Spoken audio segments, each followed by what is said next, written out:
Welcome back to today's Photo Minute. My name is Brian Osborne of the Photo Classroom, and it's great to be back again with you today to talk about a feature that we don't mention often, but it's a great, just fun technique that you can play with that's available on many of our cameras.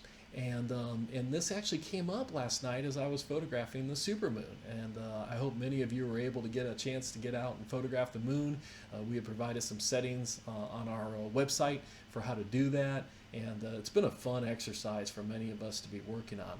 If you got some pictures of the moon that you really like, I'd encourage you to share those on our Facebook page. We've been busy collecting those as well, and it's great to see what everybody's doing.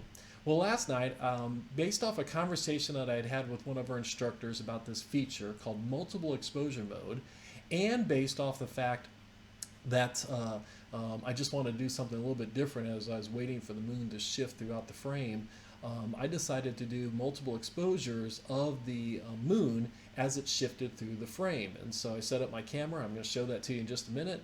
And then I basically took a picture, waited, let's say, a minute, took another picture, waited another minute. And so what you'll see in the post is a picture with multiple moons in the same scene. And that was all created with this special feature on my camera directly in the camera. I didn't have to do any post-processing of that later to create that layered or that multiple moon effect. There's tons of applications of this, but I just wanted to kind of introduce multiple exposure mode. The classic example of multiple exposure is taking double pictures of, let's say, a person.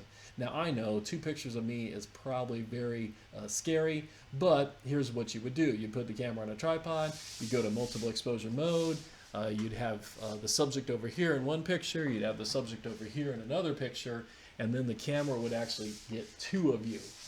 And I know you don't want 2 of me, but you get the idea, and that's one of the classic old school examples of using multiple exposure mode.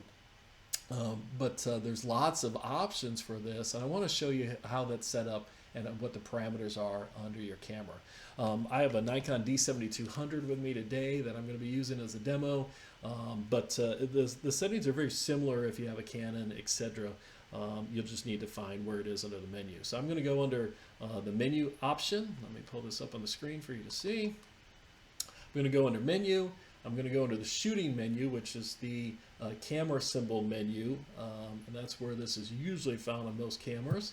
So I'm going to go into the camera symbol menu, and I'm going to go down to what's called multiple exposure mode, and I'm going to hit OK or select.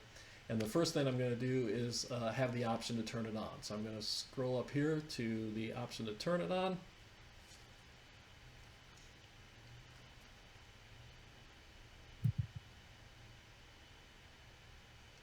There we go. Sorry about that. And on the Nikon specifically, it gives me 2 different options. One is, do I just want to do one sequence of multiple exposures? That would be single photo mode, or do I want to do a whole series? I usually do a whole series because that allows me to try the technique time and time again. However, if you do choose series, which I'm going to choose in this case, please make sure you turn this off, because you could ruin the next set of pictures if by shooting multiple exposures and not realizing that your camera was still in that mode. The second option on most of our cameras is going to be how many shots are part of that multiple exposure. My camera allows me to do up to 3 multiple exposures onto one. I have a separate camera that I played with last night as well. It allowed me to do up to 10. So you'll need to see on your specific camera model how many different frames it allow you to merge together in essence. The third option is called auto gain. Basically, you are combining multiple exposures together. So if you have one bright picture and you have another bright picture on top of it, it can get way overexposed by the time it merges those together. And so auto gain just allows the camera to, turned on, just allows the camera to adjust the exposure even based off the fact that you're adding multiple pictures together in order to create that look. Now, your camera may have one further option, and that is, do you want to keep all the original frames, the separate shots, and the combined shot, or do you just want to keep just the combined shot? On my camera specifically, it doesn't allow me to keep the separate shots. It only allows me to keep the combined shot, which is fine with me. I'd hit menu, I'd be ready to go. The camera usually has a symbol on the outside of the camera. Let's see if I can pull this up. Yes, right above the 460 at the bottom right, you see the little frames on top of each other. That's the symbol that tells me that I am in multiple exposure mode, that the camera is ready to take multiple pictures. It'll allow you to take up to the number that you specified under the menu, and then it'll give you the merge picture after a few seconds of processing time. One little note that I learned last night was that sometimes your standby timer, which is a separate menu option, needs to be longer than the total duration that you're going to be waiting to take your frames. So in essence, if I'm going to take 5 pictures over 2 minutes apart from each other, then I need to make sure my standby timer is turned to 15 or 20 minutes so that the camera doesn't actually kind of go into sleep mode and lose track of its multiple exposures. And I learned that the hard way last night when I was shooting, because depending on how long I was waiting in between shots and how many shots I was doing, the camera was actually not processing those pictures as a multiple exposure. And I came to realize that that was because my standby timer had put the camera to sleep, and when it happened, then it stopped waiting for the multiple exposures, and it kind of restarted me to the first of my multiple exposures once again. Great learning lesson on my part.